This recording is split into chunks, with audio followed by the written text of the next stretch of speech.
Hello, welcome to my kitchen. My name is Cara Marrs. I'm coming to you today from snowy Steamboat Springs, Colorado. I am one of the registered dietitians here at UCHealth, the Yampa Valley Medical Center. Today, I'm going to teach you how to make two heart-healthy, gut-healthy, fiber-fueled, delicious snacks that are great for grab and go for you and your family. The first is going to be a lemony curry spiced kale chip, and the other one is going to be some roasted chickpeas. Both of these are very simple to make, and they're even approved by my 9-year-old son. I love both of these. You know that if you've ever bought kale chips at the store, then they come only in a few in a bag, and they crumble really easily. So this is a great way for you to make them at home. Today, I'm using this beautiful red and purple kale, very beautiful color, and we know that it's filled with antioxidants because of that. In this recipe, we're going to be using mostly the leaves. I will keep the stems, and I'll use them for something else later. They are great to add into egg dishes and stir fries and soups and all sorts of things. So you never want to discard anything. So here I'm just stripping the leaves off, putting them in my bowl. When you get bigger pieces of leaves, just tear them. It's perfectly fine. So we are going to do that. I have here a mixture of some beautiful spices. Now, you can make your own curry spice mix, or you can buy a couple of these. This is a traditional curry spice mix. This one, actually. A traditional curry spice mix. This is just ground turmeric. Now, turmeric by itself can sometimes be a little bit bitter. So sometimes, to make it easier for yourself, buying some of these spice mixes are a great way. I'm using what's called a kitchery spice mix for today's kale chips. And this one has brown mustard seed and turmeric and mineral sea salt, cumin, ginger, asafoetida, fenugreek, and black pepper. It's delicious. So what we're gonna do is mix the curry spice mix 1 teaspoon, it's very strong typically, with a little bit of extra sea salt, and then I have added 1.5 tablespoons of nutritional yeast. Nutritional yeast is an inactive yeast. It's beautiful in color, very bright yellow, just like the curry spices. And it has protein and fiber and tons of B vitamins. So what we're gonna do is add that right onto our kale. I have some good quality olive oil here. I'm going to add a couple tablespoons of olive oil. You want to be able to coat all of the leaves. Then I'm going to add some lemon zest. So this is delicious. High in antioxidant, flavonoids, just delicious. So you also could use a little bit of lemon juice. I would say half of a lemon juice, but then the kale chips are going to take a little bit longer to cook because of the extra moisture. So you're just going to put that in there. If you've never zested, this is the instrument that I use. I just take an orange or a lemon or whatever I'm using, go along the outside and tap it in. That is a great way to get some of the best parts actually of the lemon. So what we're gonna do here is actually use our hands, and you wanna really make sure that the kale is completely coated, every leaf. So take your time doing that.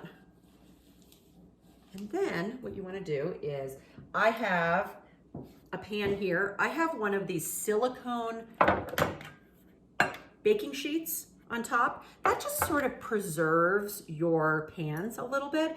And also if you're baking cookies or something like that that you do not want to stick to the pan, it's great for that. So you want to spread the kale chips out. You're going to have a preheated oven to 300 degrees. And you're going to put them out like that. Sure that you get everything. If you have any of the extra nutritional yeast, pour it on there. Look at that delicious, beautiful color. You're gonna put this in the oven at 300 degrees.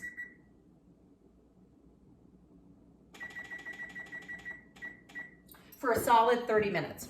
Now with the kale chips, it's really important that they cook very slowly. That's the way that you get them to be crisp. Also, if you have just washed your kale, mine has been sitting out, so it was dry. You want to make sure that the kale is dry. Okay, so here we go. I have made some, and this beautiful kale chip, crispy and crunchy. This is going to be your finished product. These are great. I leave them out on the counter and everybody can grab them as they go. And we have not only really healthy kale, but we have all of this other goodness on top. Okay, our next recipe is going to be roasted chickpeas. Chickpeas are very high in fiber, a great fiber-rich food. They also have carbohydrates and protein in them. And I know, for one, my son loves these roasted chickpeas. Now, what I do is I take a can or two. I usually make a double batch. So I take 2 cans of, I use organic, but you can use whatever you'd like, chickpeas. I wash them, I rinse them, and then I let them drain for a little bit of a while. I also then will take the chickpeas, and you can see here how when you take a paper towel and you start to dry, some of the skins will come off of most of the chickpeas. That actually is a little bit of a trick to help people who might not digest legumes very well. Once that skin is removed, it's a little bit easier to digest. So with the chickpeas, again, we are going to use good quality olive oil. I am going to use some sea salt. I'm going to use some pepper. Of course, you can use any flavor. I even sometimes make these sweet, where I use a little bit of cinnamon and a little bit of honey on them. So again, I'm going to use a curry mix. If you just look at that color, this is what we're talking about when we talk about high antioxidant spices. So I'm going to add about a heaping teaspoon. I'm going to mix that all together.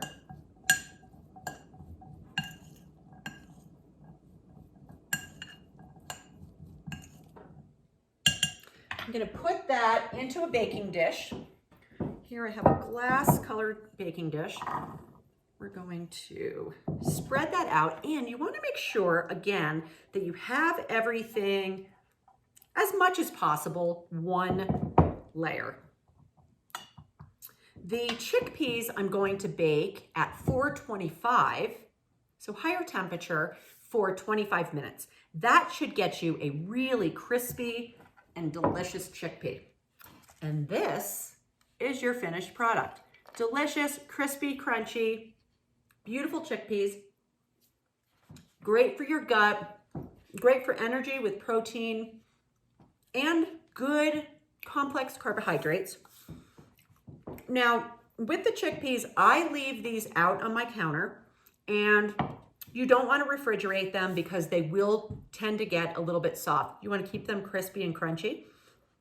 And depending on the altitude you're at and how hot your oven gets, it could be 30 minutes that you want to cook these out. But these are great. If you leave these out, they're not going to last long, I will tell you. You can just leave them out at the counter and people can grab them as they go.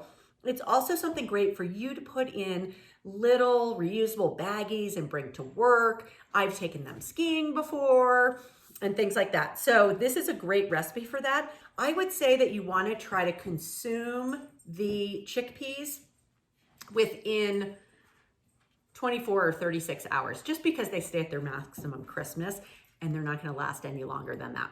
So I hope you'll make these recipes, and bon appetit. Have a great day.